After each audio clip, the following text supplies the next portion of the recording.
In front of me is Infinix Note 40 Pro Plus, and today I would like to show you how you can switch on and use Keyboard Clipboard.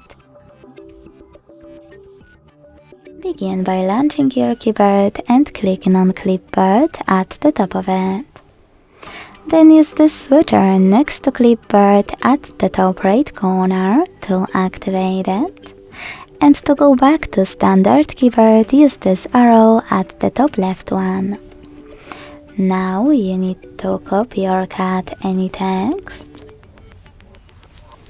And to paste it right away, click on it at the top of your keyboard. If you want to, you can also tap on Clipboard and paste your text by tapping on it over here. To pin it, use pen icon, then tap on your text and use pin icon over here. You can unpin it the same way. To delete it though, tap on the pen again, click on your sentence and use pin icon instead. To disable Clipboard completely, use the same switcher as before. Thanks so much for watching. If you enjoyed this video, don't forget to leave a like, comment and subscribe.